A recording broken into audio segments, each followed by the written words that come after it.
Hello space lovers, ఎలా ఉన్నారు? ఈ వీడియోలో డార్క్ మ్యాటర్ అలాగే డార్క్ ఎనర్జీ గురించి తెలుసుకుందామా? మనం తెలుసుకున్న దానికన్నా విశ్వం చాలా పెద్దది. అది ఇంకా విస్తరిస్తూనే ఉంది. ఇప్పటి వరకు మనం తెలుసుకున్నది 5% కన్నా తక్కువని అంటే మీరు నమ్ముతారా? అవును. శాస్త్రవేత్తలు ఈ విశ్వంలో మనం చూడగలిగే ప్రతిదీ మనుషుల నుంచి గ్రహాల వరకు కేవలం 5% కన్నా తక్కువని అంటున్నారు. మనం చూడగలిగే ప్రతిదీ పదార్థంతో ఉంటుంది. పదార్థం అంటే ద్రవ్యరాశి కలిగి స్థలాన్ని ఆక్రమించగలిగేది ఏదైనా సరే పదార్థం అని అనవచ్చు. కానీ మనం చూడగలిగే పద్ధతానికి మించినవి ఈ విశ్వంలో ఉన్నాయి. అవి డార్క్ మ్యాటర్, అలాగే డార్క్ ఎనర్జీ. ఈ విశ్వాన్ని ప్రభావితం చేస్తూ ఆకారాన్ని కల్పిస్తున్నాయి. మనం నేరుగా గమనించగలిగే ప్రతిదీ సాధారణ పదార్థంలో ఉంటుంది. మన కళ్ళతో కనిపించే కాంతిలో లేదా అల్ట్రా వైలెట్, ఇన్ఫ్రారెడ్ లాంటి మనకు కనిపించిన కాంతిని గుర్తించగలిగే డివైజెస్తో ఈ పదార్థాన్ని చూడవచ్చు. ఒక పదార్థం అనేది ప్రధానంగా అణుకణాలైన ప్రోటాన్స్, న్యూట్రాన్స్ అలాగే ఎలక్ట్రాన్స్‌తో నిర్మింపబడి ఉంటుంది. ఇది వాయువు, ఘన, ద్రవ లేదా ప్లాస్మా రూపంలో ఉండవచ్చు. సాధారణ పదార్థం మన రోజువారీ జీవనంలో ఎక్కడ ఉన్నా అది మొత్తం బ్రహ్మాండంలో కేవలం 5% కన్నా తక్కువ భాగాన్ని మాత్రమే ఆక్రమించుకొని ఉంది. 20వ శతాబ్దానికి ముందు డార్క్ మ్యాటర్ ఉన్నదన్న విషయం ఖగోళ శాస్త్రవేత్తలకు కూడా తెలియదు. 1930లలో స్విస్ ఖగోళ శాస్త్రవేత్త అయిన ఫ్రిడ్జ్ వీకి డార్క్ మ్యాటర్ అనే పదాన్ని తొలిసారిగా ఉపయోగించాడు. అతను 1000 కంటే ఎక్కువ నక్షత్ర గుంపులు కలిగిన కోమా గ్యాలక్సీ క్లస్టర్ను పరిశీలిస్తున్నప్పుడు ఇది గమనించాడు. ఒక గ్యాలక్సీ క్లస్టర్లోని గ్యాలక్సీలు ఎంత వేగంగా కదులుతాయో అది ఆ క్లస్టర్ యొక్క మొత్తం ద్రవ్యరాశి మరియు పరిమాణంపై ఆధారపడి ఉంటుంది. కానీ జ్వీకి గమనించిన ప్రకారం కోమా క్లస్టర్లోని గ్యాలక్సీలు కనిపించే పదార్థం ఆధారంగా అంచనా వేసిన ద్రవ్యరాశికి మించిన వేగంతో కదులుతున్నాయి.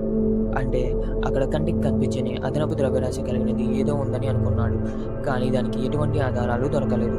1970 వరకు అది ఒక ఊహలానే ఉండిపోయింది. కానీ తర్వాత అమెరికన్ ఖగోళ శాస్త్రవేత్త అయిన వేరా రూబిన్ వ్యక్తిగత గ్యాలక్సీలు తిరిగే విధానాన్ని అధ్యయనం చేసి డార్క్ మ్యాటర్ వాస్తవంగా ఉందని నిరూపించింది.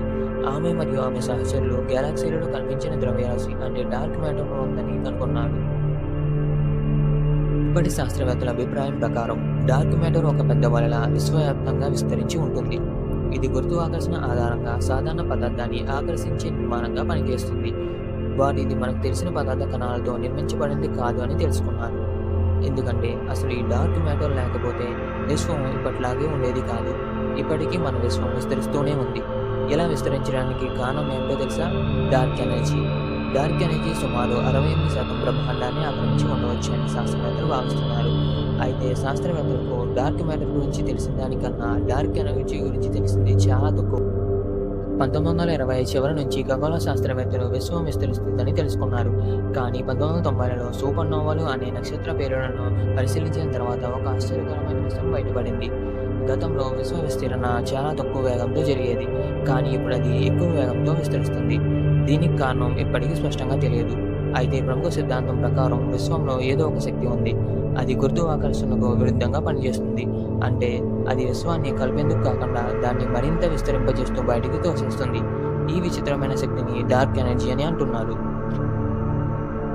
ఇప్పటి వరకు ఈ dark matter and dark energy గురించి తెలుసుకుంది చాలా తక్కువ. ఇంకా వీటి గురించి తెలుసుకోవాల్సింది చాలా ఉంది. ఇవి మన విశ్వం పుట్టుకను అలాగే విశ్వం గురించి ఎన్నో ప్రశ్నలు లేవనెత్తుతున్నాయి. శాస్త్రవేత్తలు వీటి గురించి తెలుసుకోవడానికి ఎంతగానో ప్రయత్నిస్తున్నారు. ఈ వీడియో మీకు నచ్చినట్లయితే ఒక లైక్ చేయండి, షేర్ చేయండి. అలాగే ఇలాంటి మరిన్ని ఇంట్రెస్టింగ్ స్పేస్ రిలేటెడ్ వీడియోస్ కోసం అంతరిక్షం యూట్యూబ్ ఛానల్ సబ్స్క్రైబ్ చేసుకోవడం మాత్రం మర్చిపోకండి. నెక్స్ట్ వీడియోలో వేరొక ఇంట్రెస్టింగ్ టాపిక్తో మళ్ళీ కలుద్దాం.